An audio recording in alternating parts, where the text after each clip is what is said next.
Allora qui sono una cosa.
Gospe in gospodje, spoštovani zbrani, dragi gostje, ob tem veličastnem trenutku, ki se za nami vsemi skupaj opisuje v zgodovino tega okolja. Prisrčno dobrodošli v župnišču v Malečniku ob slovesnem dogodku odprtja Glasarjevega salona z galerijo umetniških del. Tako se v hiši, ki velja za enega najpomembnejših tovrstnih primerkov baročne arhitekture pri nas, srečujemo z vsebino vire, človeške ustvarjalnosti in zavezanosti vrednotam iskrenega domoljubja ter predanosti domačim ljudem in domačemu okolju. Mineva 215 let od rojstva Marka Glazarja iz znamenitega rodu pohorskih, povsem natančno smolniških glasarjev, ki so bogatili različne zakladnice slovenskega ustvarjalnega duha svojimi rodovnimi povezavami. Bil je duhovnik, pesnik in pisatelj in velja za eno najpomembnejših osebnosti tedaj enovite kronovine Štajerske. Se mu je blaženi škof Don Martin Slomšek, s katerim sta bila posebna prijatelja, zaupal največjo skrb ali kar breme prenosa škofijskega sedeža iz Šentlandraža na Koroškem v Maribor. Za tiste tisoče pomembnih upravkov, ki jih praviloma nihče ne vidi, brez njih pa nobena resna dejavnost resno ne sleče. Glazar nosi nemalo zaslug za utrditev škofijske meje, ki je na Štajerskem 60 leti kasneje v veliki meri služila tudi za črto, do katere je narodni interes uveljavljala prva slovenska vojska generala in pesnika Rudolfa Maistra. Zgodovinsko pomembno vlogo duhovnika, pesnika in pisatelja Marka Glazarja pri prenosu škofijskega sedeža iz Šentlandraža v Labotski dolini v Maribor nam bo nekoliko kasneje predstavila arhivistka magistrica Liljana Urlep. Razstavljena umetniška dela pa kustos razstave in muzejski svetnik dr. Ferdinand Šrbeli. Slavnostni govornik na prireditvi bo vodja sektorja za nepremično kulturno dediščino Ministrstva za kulturo, gospod Silvester Gabršček.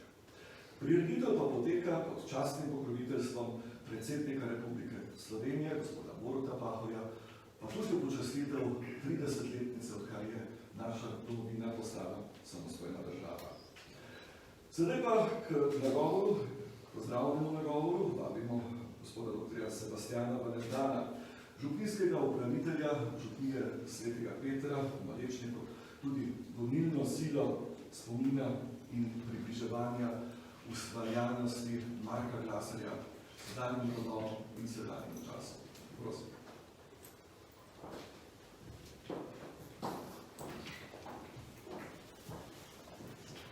Spoštovani visoki gostje, ekscelenci, cenjeni vsi navzoči tukaj v galeriji in drugi, ki nas spremljate preko neposrednega spletnega prenosa. Marko Glaser, po katerem bomo danes z otvoritveno slovesnostjo poimenovali ta salon z galerijo umetniških del, je še vedno živo navzoč v naših krajih. Nas spominjajo letnice iz njegovega časa, ki so vdelane v kamnite in lesene portale, inicialke njegovega imena, ki jih najdemo v župnijski cerkvi, na kapelah, postavljenih ob poteh, ter na njegovem jubilejnem mašnem plašču, ki je del stalne zbirke. Več kot 130 let po njegovi smrti nas Marko Glaser še vedno nagovarja z ohranjeno zapisano besedo, bodisi v pridigah ali pa v prozi in poeziji. Njegov rokopis je pričevanje časa, v katerem je živel in ustvarjal. Bil je velik ljubitelj umetnosti. Osebno je poznal pomembne slikarje svojega časa in župnijo oskrbel z likovnimi deli, katerih nekatera nas danes obdajajo. Preko umetnosti je želel nagovarjati ljudi in jim približati življenje svetnikov. Tudi na ta način je župnijo svetega Petra, ki jo je vzorno in zvesto vodil, postavil ob bok drugim pomembnim župnijam. Umetnost je most do sočloveka, do različnih kultur in verovanj. Je nenehni dialog, ki govori s tišino, a dovolj glasno, da zaznamo bistvo, ki ga sporoča. Papež Frančišek pravi, da smo vsi bratje in sestre, rojeni iz istega očeta, z različnimi kulturami in tradicijami, a vsi bratje in sestre. In v spoštovanju svoje kulture in različnih tradicij, svojih različnih državnih pripadnosti, je treba graditi to bratstvo. Zato smo toliko bolj počaščeni, da smemo danes v naši sredi pozdraviti njegovo ekscelenco Hiromišija Matsushimo, veleposlanika Japonske v Sloveniji.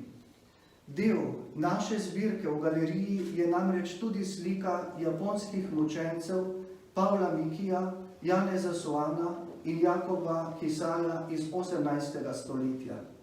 Vaša navzočnost, ekscelenca, je prvi znak mednarodnega sodelovanja in odprtosti našega kraja in galerije. Hvala, da ste danes z nami. Your presence, Excellency Matsushima, is the first fruit of international cooperation and openness of our place and gallery.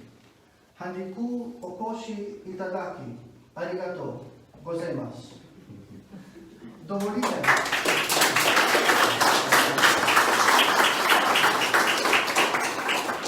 Dovolite, da se z tega mesta zahvalim predsedniku Republike Slovenije Borutu Pahorju, ki je častni pokrovitelj otvoritve. S tem se je, kot je zapisal, zavzel za stvari, s katerimi se ukvarjamo. Nadalje se zahvaljuje Ministrstvu za kulturo Republike Slovenije, posebej še ministru Vasku Simonitiju, za podporo pri tem projektu. Ministrstvo za kulturo ga je opredelilo kot projekt, utemeljen z javnim interesom na področju kulture in dodalo, da smo tako v regionalnem, državnem kot mednarodnem prostoru prepoznani kot pomembna institucija, ki svojo nepremično in premično kulturno dediščino pomembno prispevamo k zgodovinski in umetnostno-zgodovinski prepoznavnosti slovenskega dela Štajerske. Hvala pa seveda vsem ostalim, ki ste omogočili, da je bil salon z galerijo restauriran v skladu z navodili Zavoda za varstvo kulturne dediščine, da so bile v tem letu restaurirane nekatere od slik v galeriji, prav tako je bil s podporo dobrotnikov restauriran Glaserjev mašni plašč. 215. obletnica Glaserjevega rojstva in 30-letnica slovenske samostojnosti sta več kot lepo obeležje za današnji večer, ki naj vam vsem ostane v nepozabnem spominu. Radi se vračajte v Malečnik. Hvala.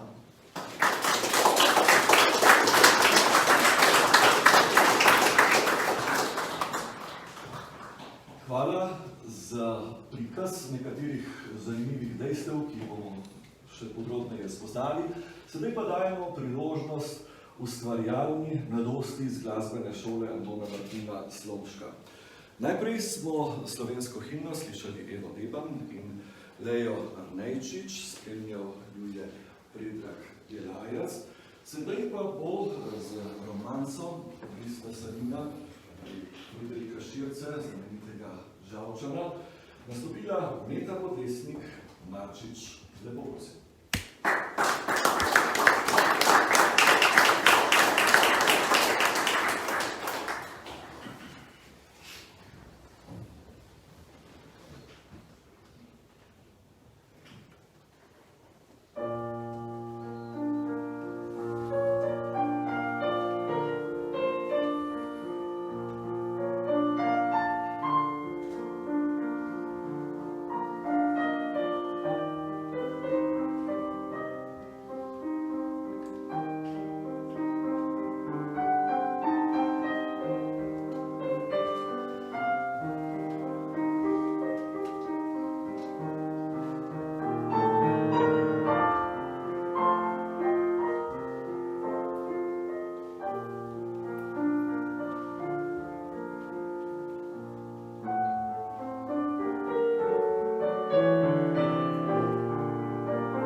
Po spoznanjih za osebnostjo Marka Glaserja je nekoliko globje in širše v arhivsko gradivo segla magistrica Liljana Urlep, arhivistka, sodelavka Nadškofijskega arhiva v Mariboru. Prosim, da nas seznanite z nekaterimi ključnimi, morda manj znanimi, pa zato pomembnimi dejstvi osebnosti, ki jo nocoj predstavljamo širše.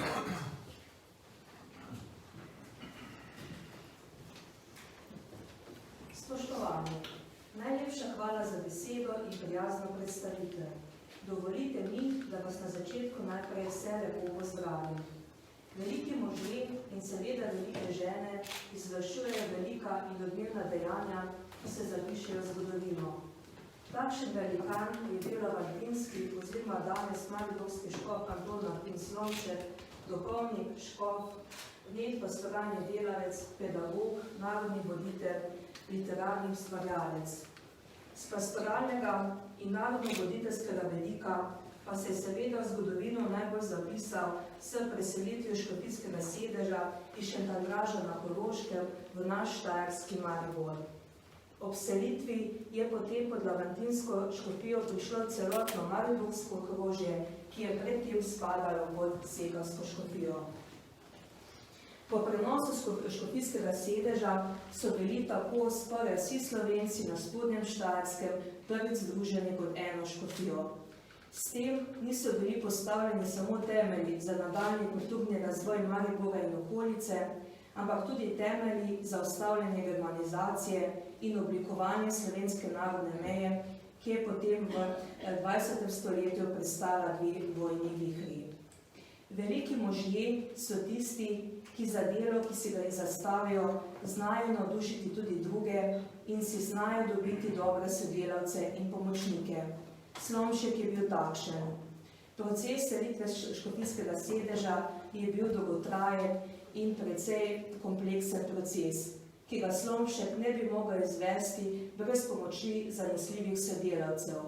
To so bili najprej salzburški nadškof Jožef Maksimilijan Plemeniti Tarnoci, ki je kot takratni metropolit svoje sufragane na Štajerskem in Koroškem spodbujal k rešitvi problemov in Slomšku odprl marsikatera vrata pri višjih cerkvenih in civilnih oblastih.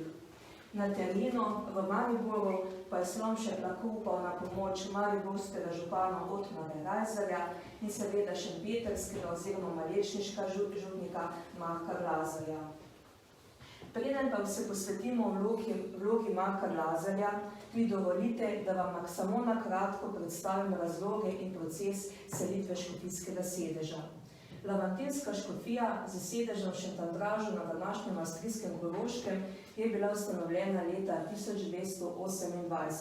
Kmalu bomo praznovali 800-letnico. Prvotno je obsegala samo skromno ozemlje na meji med takratno Štajersko in Koroško vojvodino, na današnjih slovenskih tleh samo ozemlje današnje dekanije Ravne. Šele v teku jožefinskih reform, v drugi polovici 18. stoletja, je pridobila celjsko okrožje na Štajerskem in pa Velikovško na Koroškem, medtem ko je sedež škofije še naprej ostal v precej oddaljenem Koroškem Šentandražu, medtem ko je bila večina vernikov živela na celjskem okrožju na Štajerskem. Poleg tega se je pojavil tudi še narodnostni oziroma jezikovni problem, saj je bila večina vernikov Slovencev, nemških pa je bilo samo par dekanij na Koroškem.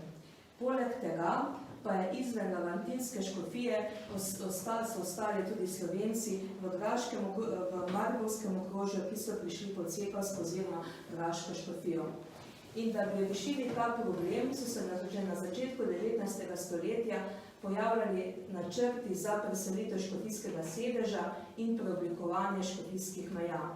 Kot možni škofijski sedeži so takrat prišli v poštev Celje, Maribor, Ptuj in Slovenska Bistrica. Do uresničitve načrtov je prišlo šele v času škofa Slomška, ki se je svojo energičnostjo, navdušenostjo in delavnostjo zavzel za rešitev problema. Sam postopek se je začel z tako imenovano Tarnocejevo spomenico, pismom nadškofa Tarnocija, v katerem je nadškof opisal lego lavantinske škofije in predlagal preselitev škofijskega sedeža v eno izmed mest na spodnjem Štajerskem, pri čemer pa ni konkretiziral, za katero mesto naj gre. Slomšek se je potem naslednje leto odločil za preselitev v Maribor, čeprav ga je osebno vleklo v Celje. Po privolitvi cerkvenih in svetnih oblasti, čimer je veliko pripomogel nadškof Tarnoci, je bilo potem potrebno rešiti samo še vprašanje razmejitve. To je bila bodisi po narodnostni oziroma jezikovni meji, kar je zagovarjal Slomšek, po meji političnih okrožij oziroma po geografski meji na reki Muri. In ta zadeva oziroma selitev ne bi propadla, je Slomšek potem začasno, tako se je izrazil, pristal na razmejitev po meji političnih okrožij, po čemer je pod lavantinsko škofijo prišlo celotno mariborsko okrožje, nekaj župnij v graškem območju, tako kot so recimo Ločane, Gomilice in tako naprej, kjer so živeli Slovenci, pa je ostalo pod Cekovsko škofijo. Sedaj pa mi dovolite, da vam na kratko predstavim še Glazarjevo vlogo pri tej selitvi.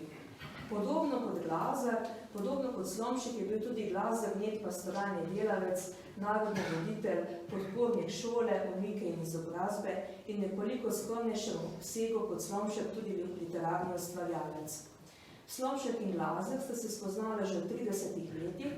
Leta 1844 pa je Slomšek ob priliki prenosa relikvij močenca svetega Faustina na Gorcu tudi obiskal Šempeter oziroma Malečnik in imel svojo znamenito pridigo Nebesa morajo biti naša, pa naj stane, kar hoče.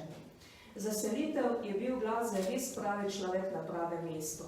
Njegova vloga je še toliko pomembnejša, zato ker je v času priprav na selitev, ki so trajale vse od leta 1953 naprej, Slomšek stoloval v Šentandržu, opravljal svojo škofijo, medtem ko je v Mariboru, ki je takrat, ko sem že omenila, spadal še pod cehovsko škofijo, kot njegov namestnik oziroma zastopnik deloval Marko Glazer. Njegova pomoč Glazerja se je kazala predvsem pri reševanju organizacijskih, tehničnih, vsebinskih, finančnih in pravnih vprašanj povezanih s selitvijo. Skrbel je za pripravo oziroma vzpostavitev institucij, ki so potrebne za delovanje škofije, bodisi škofijske rezidence, stolnica, bogoslovje ali kanonične hiše.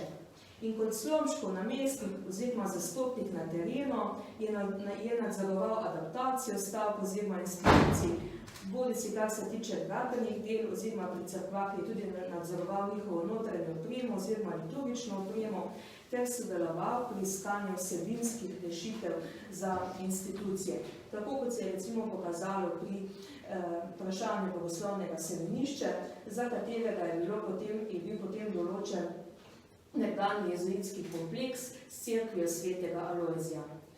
Glazer je potem nadzoroval recimo tudi ureditev cerkve svetega Alojzija in tudi njemu gredo delne zasluge, da smo potem pridobili oziroma da je Slomšek takrat pridobil znano Tunarjevo sliko svetega Alojzija s panoramo Maribora, ki še danes krasi Alojzijevo cerkev. Večkrat je seveda sodeloval tudi z obrtniki, delavci in pomočniki, ki so pomagali pri selitvi oziroma pri gradbenih delih. Res mnogokrat so mu priskočili na pomoč tudi malečniški župljani. Za selitev je seveda navduševal tako vernike kot duhovnike.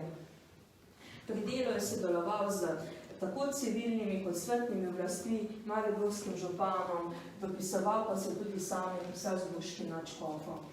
Prav tako si je redno in veliko dopisoval s škofom Slomškom, ko zanimivost naj vam povem, da je njeno dopisovanje vedno potekalo v nemščino, pri dopisovanju pa sta si v maniri takratnega časa vedno uporabljala vikanje. Glazerjevo delo ni bilo omejeno samo na to finančno in organizacijsko podporo, ampak tudi na sklepanje in vodenje pravnih poslov. Tako je škof Slomšek večkrat pooblastil Glazerja, da v njegovem imenu podpisuje nekatere pogodbe, pomembne za proces preselitve škofije. Prav tako je Glazer sodeloval tudi pri reševanju nekaterih vsebinskih vprašanj, tudi pri vprašanju dokončne razmejitve med cekovsko in latinsko škofijo. Kot sem že omenila, so leta 1958 potekala intenzivna pogajanja o tem, kje bo potekala meja med škofijama, bodisi po jezikovni meji, po meji političnih okrožij ali po geografski meji na Muri. In med pogajanji so nekateri duhovniki, ki so sicer spadali pod graško okrožje, so si prizadevali za to, da bi njihove župnije prišle pod lavantinsko škofijo. Tako je recimo znani Ignacij Kukenšinik, župnik v Gomilici, sestavil memorandum in zemljevid, katere župnije iz graškega okrožja ne bi prišle pod lavantinsko škofijo. In ta memorandum skupaj z zemljevidom je izročil kar Glazerju. Možno je tudi, da je bil Glazer tisti, tako piše Franc Kastel, ki je Slomšku svetoval, naj začasno pristane na razmejitev škofij po meji političnih okrožij. Nezanemarljiva je bila tudi Glazerjeva pomoč v finančnem smislu. Glazer ni samo zbiral prispevkov, ampak je tudi nadzoroval stroške, njegov pa je bil tudi dokončni obračun selitve. Prav tako pa se je izkazal kot velik podpornik in dobrotnik. Glazer je bil eden izmed tistih, ki je dal največjo vsoto za selitev. Njegovo delo pri procesu selitve seveda ni ostalo neopaženo, kar pričajo tudi dogodki ob oziroma takoj po prenosu škofijskega sedeža. Že 1. septembra 1959, ko Ko je mariborsko okrožje uradno prišlo pod Aventinsko škofijo, je bil Glazar imenovan za konsistorialnega svetnika in člana zakonskega oziroma cerkvenega sodišča. Novembra istega leta pa je bil imenovan še za častnega kanonika Laventinskega stolnega kapitelja. Ob tej priliki je potem škof Slomšek obiskal Malečnik, tukaj pa je potem potekalo veliko slavje. Da je Slomšek Glazarjevo delo pri selitvi res cenil, priča tudi njegov spis o selitvi škofijskega sedeža, ki ga je objavil leta 1061 v Drobtinicah. Citiram: Slavni fajmošter Glazar Marko in pa vrli mestni župan marburški Rajzer Otmar sta vse to dejanje za preselitvo hvalevredno pospešila in si pri Slovencih na Štajerskem zaslužila v lepem spominu vedno ostati. Tudi deželskim oblastnikom smo hvalo dolžni, kateri so si za preselitvo škofijstva res prizadevali. Kajti velike reči potrebujejo veliko skrbi in krepkih moči. Najlepša hvala za besedo.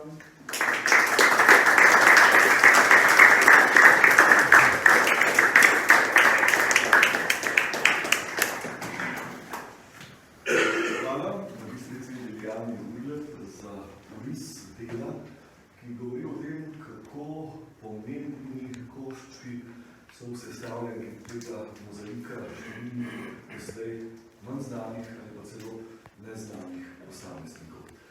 Veseli nas tudi, da je zgodba, dogajanje, nastajanje tega segla dlje in da jo je iskreno in izdatno podprlo tudi Ministrstvo za kulturo Republike Slovenije. Prosim državno sekretarko, doktorico Ignacijo Friedl-Jarc, da nas v tej priložnosti pozdravi in nagovori. Hvala vam.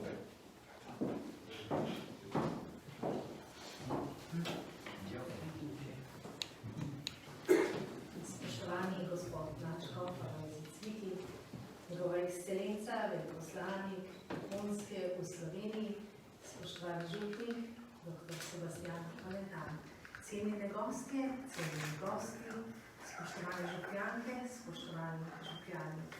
Prav v posebno čast mi je, da sem lahko danes tukaj z vami, ne samo, ker z vami v srcu delim tudi štajersko, svojo rodno štajersko, in ker danes govorimo seveda o pomembnih štajerskih osebnostih, ki so soustvarjene slovensko in tudi širšo narodno zgodovino.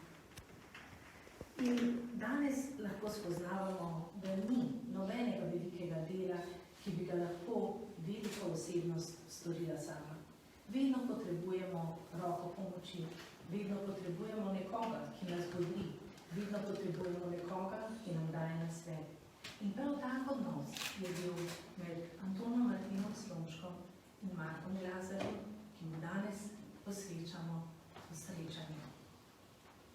In prav tak odnos kaže danes tudi ta čudovito obnovljen apriel.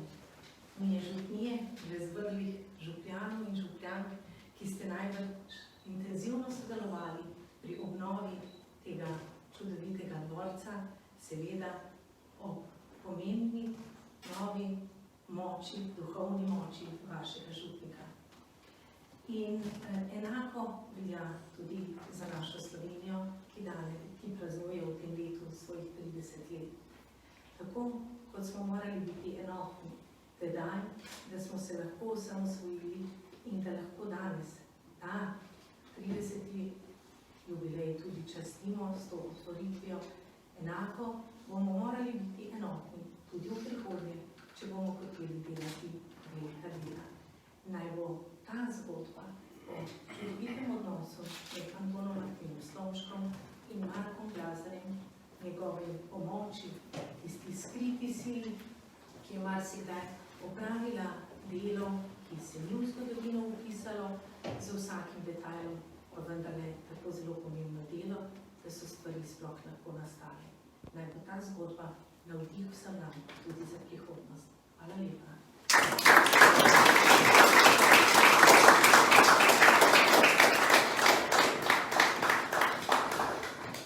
Hvala doktorici Ignaciji Friedl-Jarc za lepo izpeljan nauk te starodavne zgodbe in njeno uporabnost za današnji čas.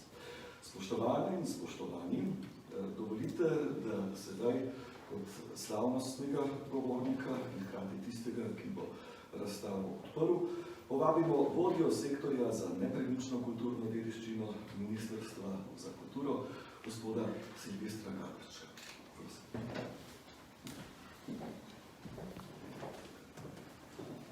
Spoštovani gospod Mičkov, gospod veleposlanik, gospod župnijski upravitelj, državna sekretarka, gospe in gospodje, na vigilijo hladnega praznika svetega Petra smo se zbrali danes tukaj, da proslavimo in se spomnimo tega, kar smo teh let praznovali. 30-letnice naše osamosvojitve, hkrati pa tudi 215-letnico rojstva vašega župnika, ki je tukaj sodeloval 46 let. To je bil izredno pomemben čas. Gospa Urlepova nam je lepo predstavila njegovo vlogo pri preselitvi škofijskega sedeža. In mislim, da bi lahko primerjali na nek način tisti takratni podvig s tem, kar smo mi napravili pred 30 leti. Sicer za to območje Slovenije, vendar če ne bi prišlo do preselitve škofijskega sedeža, mi domovine danes ne bi imeli, ne bi se imeli česa osamosvajati. In tukaj ta veličina Glazerja, mislim, da naši zgodovinski učbeniki bojo morali še kakšno dopolnilo ali pa saj opombo napisati o njegovi vlogi pri utrjevanju slovenske narodne zavesti in tudi vzpostavljanju vseh temeljev, na katerih lahko danes stoji naša hiša, naš skupni dom. Veliko je bilo že povedanega, kaj v vašem kraju storil v teh 46 letih gospod Glazer. Bil je izredno podjeten, ne samo, da se je ukvarjal z visoko cerkveno politiko, ampak je tudi sledil določenih prekorov, s katerimi je želel na nek način kulturo povzdigniti in je pripeljati med vse ljudi. Bil je tudi politično in nacionalno zelo osveščen, bil je zaveden Slovenec in nasprotnik ilierizmu. Ta ilierizem, ki se v naši zgodovini našega naroda večkrat pojavil kot nek slogan, pod katerim pa se je skrivalo stapljanje slovenskega jezika, slovenske omike z drugimi jugoslovanskimi narodi. Torej, hvaležni smo lahko res v našem zgodovinskem loku prvemu Trubarju, ki se temu uprl, veseli v ilirski jezik, potem seveda Slomšku, Glazerju in Prešernu. Mislim, da če ne bi bilo Glazerja, ne bi bilo Levantinske mariborske škofje tukaj. In Slomšek ne bo mogel napraviti tistega, kar je naredil. In če ne bi Slomšek imel možnosti uresničiti njegovo poslanstvo, to je ponesti slovenski jezik, omiko, ljubezen do tega, vsak slovenski dom povsod preživi naš rod tudi za mejami. Mi danes, rekel bom nekaj drznega, najverjetneje Prešerna ne bi znali več brati v slovenskem jeziku. Tudi to je eno izmed poglavij, ki mu v prihodnje kaže nameniti kaj več pozornosti. Omenil sem že, da je bil Glazer politično osveščen. Tiho, vendar zelo dosledno je skušal ozdraviti vse negativne sledi, ki jih je pustila reforma Jožefa II. Tako imenovanega velikega mežnarja, kot smo rekli po domače. Zatem pač se je skrila velika arhitektura, neke usmerjenosti v svetu, ki je takrat kot danes hoče urejati, planirati svet in življenje med ljudmi brez Boga, v imenu neke inteligence. Tem ljudem se je Glazer zelo na lep način delovno upiral in skušal zdraviti vplive teh krogov, ki so bili takrat kot danes močni. Mislim, da po drugi strani pa je želel priti tudi z ljudsko pobožnostjo ljudem blizu. Menda je prvi ljudski misijon na slovenskih tleh se odvijal prav tukaj v Malečniku. To je potem postala navada, danes v današnjem jeziku, nove evangelizacije, novega duhovnega prebujanja. Zelo je tudi širil ljudsko pobožnost do srca Jezusovega in prav sedaj se izteka mesec juni, ki je njemu posvečen, in Marinemu srcu. Zato je tudi poskrbel za izdajo 2 molitvenikov, enega za odrasle in drugega za mlade. Ampak to vse v želji, da bi vzgajal, ohranjal in krepil narodno in versko zavest. Zanje sta bila to 2 stebra, ki sta zagotavljala zdravo življenje in obstanek. Mislim, da naši znanstveniki z raznih področji bodo imeli še veliko dela, ne samo na literarnem, cerkveno-zgodovinskem, ampak zlasti na civilizacijskem področju. Torej, bil je izrednih sposobnosti, mož, talentov, ki jih ni zakopal. In mislim, da iz današnjega srečanja ne gre neke vrste sporočilo na svet, v ta raj pod Triglavom, pod Pohorjem, povsod, ker je središče naša beseda, tudi onkraj meje, da Glazarju v zgodovinskem spominu damo ustrezno mesto. Hkrati pa tudi, da ga znamo posnemati v današnjem času. On je skrbel za našo istovetnost, da smo se je bolj zavedali. Še kako danes je ogrožena ta istovetnost. V smislu globalizacije in vseh drugih naprednih mišljenj, tokov, vplivov. Mislim, da poklicani smo, da smo tisto, kar smo. In če smo, lahko potem drugim kaj podarimo, jih obogatimo. In s tem ustvarimo čudovit mozaik, ki ga mi kot Slovenci, kot Evropejci damo v celi človeški družini. Ne bi dolgo še zavleko naprej, ker nam je vsem vroče. Našem gospodu šopinskemu upravitelju bi se rad zahvalil za čudež, ki ga je napravil v tem času, v tej stavbi, v tem prostoru. Mislim, da je bilo meseca septembra, ko so se tukaj srečala in se sprehodila po precej zapuščenem, lahko bi rekel razdejanem župnišču. Slutil vsem njegove želje, nisem pa vedel, da bojo tako hitro razmišljali. In na takem nivoju, res iskrene čestitke. V teh dneh smo brali, poslušali pri Evangeliju prizor Deklica vstane. Odkar je prišel Sebastian Valentin tukaj, mislim, da je ta deklica vstala. In mislim, da to je res lep vzor, ne samo Glazar, ampak tudi sedanji gospod župnijski upravitelj. Če se lotimo nekega dela srcem in če znamo najti tudi sodelavke, sodelavce, lahko spremenimo marsikaj, ne samo nek zapuščen spomeniški objekt, ne samo neko periferno župnijo, ampak spremenimo odnose med seboj, naš kraj in naše ljudstvo. Hvala lepa.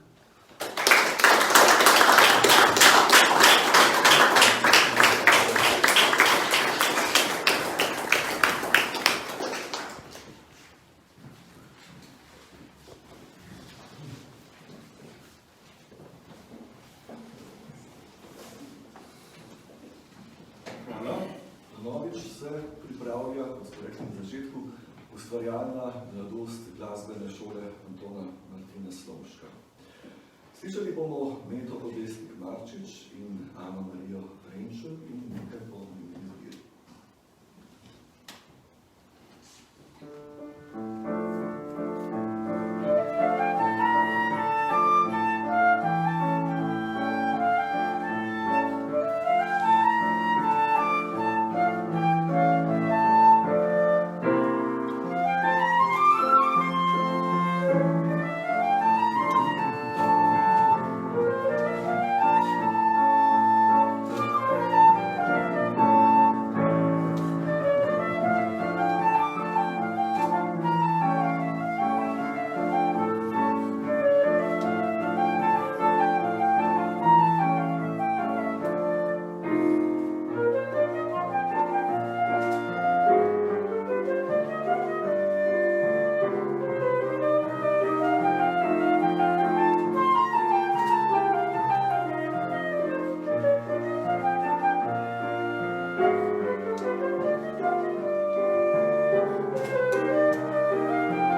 V nadaljevanju pa vabimo umetnostnega zgodovinarja dr. Ferdinanda Šerbelja, dolgoletnega kustosa v Narodni galeriji Slovenije. Njegovo področje delovanja so starejša obdobja likovne umetnosti, zlasti baroka in krščanske ikonografije. Seznanil nas bo z umetninami in njihovo sporočilnostjo. Prosim.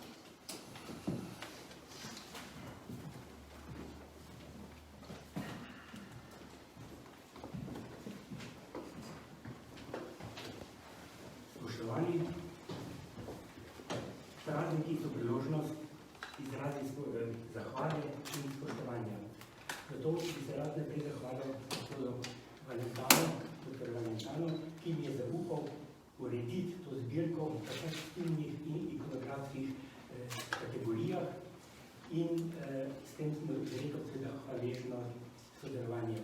Seveda, nobena slika pa ni rezultat samo umetnostnega zgodovinarja, ampak tudi prizadevnih rok restauratorjev. Tukaj sem tudi že prijateljsko sodeloval z Zakonom Kovačič, ki sta nekaj slikam vrnile skoraj nizko znani videz. Prosim, če se staneta. In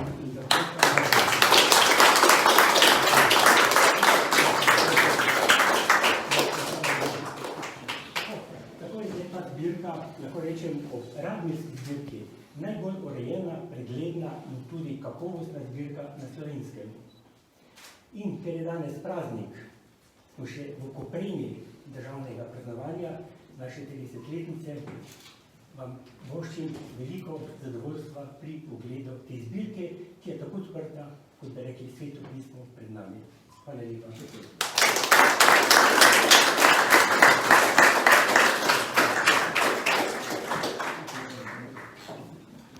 Povabilo je izrečeno, mi pa pred mikrofon za pozdravni nagovor vabimo še gospoda nadškofa, metropolita, magistra Alojzija Cvikla.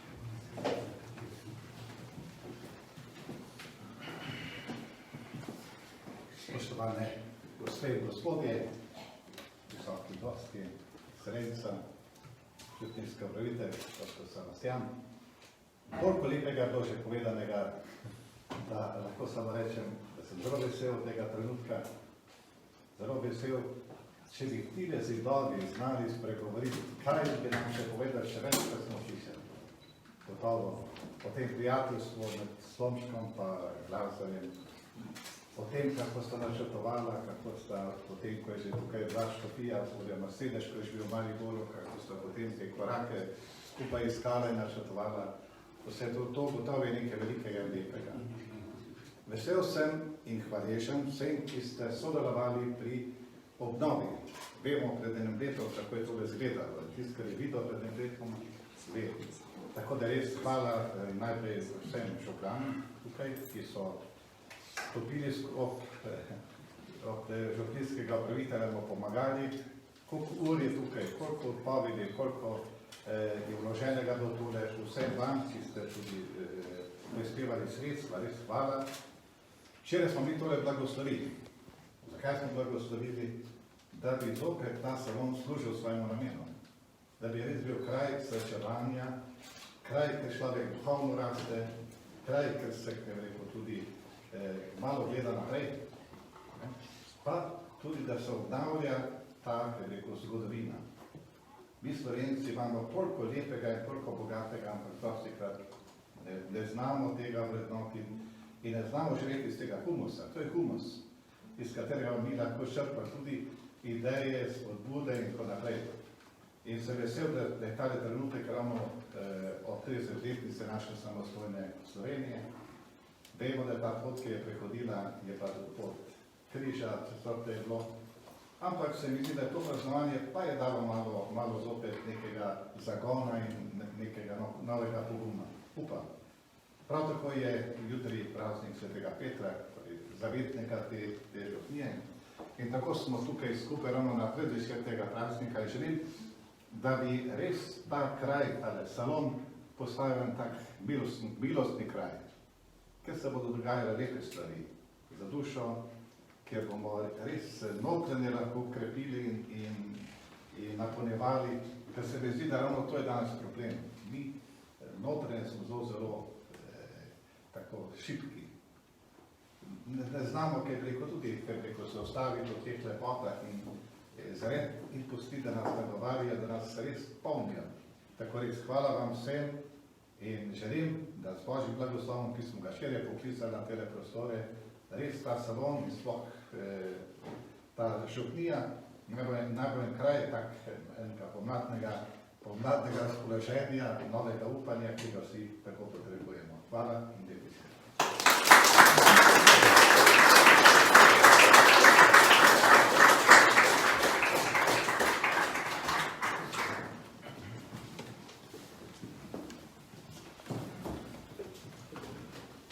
V tej priložnosti gre iskrena zahvala tudi sponzorjem, ki so podprli obnovo in restauriranje umetniških del.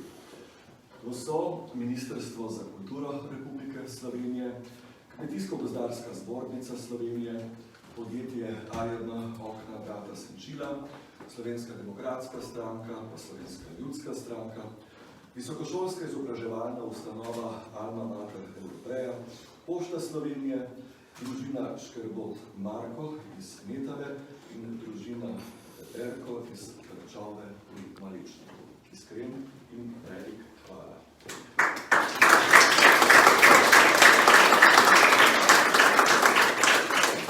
Dobro znana Meta je sedaj pripeljala še svojega brata Vida. Slišali pa bomo Bahu Menrit v njeni zvedi.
Spodbuda, ki bo najbrž dala tisti potrebni impuls še kakšnemu okolju in še kje komu, da bo odprl stare zaprašene skrinje in v njih našel del naše skupne preteklosti, ki kot speča trnulčica čaka nekih novih časov, predvsem pa novih ljudi.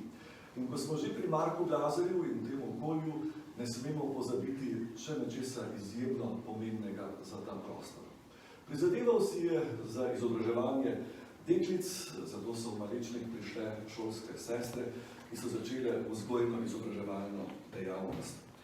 Zapomnili pa so si ga tudi kmetje, saj je prirejal sadjarske, pa vinogradniške in sploh kmetijsko-gospodarske tečaje in to v tistem času, če se spomnimo, da je bila v Mariboru deželna sadjarska in vinarska šola ustanovljena še leta 1872, pomembno prispeval, da se je znanje iz tujih okolij razširilo tudi med našimi predniki. Predvsem pa je pomembno, da smo preko Marka Glazerja stopili tudi v globino širokega in razvejanega Glazerjevega rodu. Rod, ki mu je pripadal, je širšimi in bližnjimi povezavami slovenstvo zapustil bogato dediščino. Spomnimo na doktorja Karola Glazerja iz Hočke veje, ki ki je avtor prve celovite zgodovine slovenskega slovstva, pa pesnika in literarnega zgodovinarja Janka Glazerja, njegove nedavno tega preminule hčerke Alenke in drugih. V trdnem prepričanju, da smo torej drevi odstrli tančico pozabe iz bogatega zaklada tega prostora in da na to temo še zdaleč nismo rekli zadnje besede, se vam prisrčno zahvaljujem, da ste svojo prisotnostjo počastili to veliko delo in prepričan sem, da se boste v prihodnosti še pogosteje pomodili tukaj, morda pripeljali tudi svoje prijatelje, gre namreč za okolje in za delo, na katerega smo resnično lahko ponosni. In povsem za konec še enkrat glasbeni šoli Antona Martina Slomška. Slišali bomo prav tisti dve ustvarjalki, ki sta nas na začetku pozdravili za himno. Najprej Eva Deban s Podoklicem.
pogleda na koledar ne gre, tako se lahko spomnimo, da bo jutri minilo 85 let od takrat, ko je slovenski politični voditelj dr. Anton Korošec dalmatinskemu škofu Ivanu Jožefu Tomažiču izročil s 400.000 podpisi podprto željo Slovencev po beatifikaciji škofa Antona Martina Slomška. Vemo, kako in kaj se je kasneje zgodilo. In ko smo že pri Slomšku, je treba spomniti tudi to, da pa bo v ponedeljek minilo 175 let, odkar je v Salzburški stolnici potekalo njegovo škofovsko posvečenje. Ker je gotovo z nami, bo sedaj spodaj na dvorišču, tam, kjer smo stopili v našo galeриjo, nazdravimo in zaželimo, da še naprej bdi nad svojo Štajersko. Hvala lepa.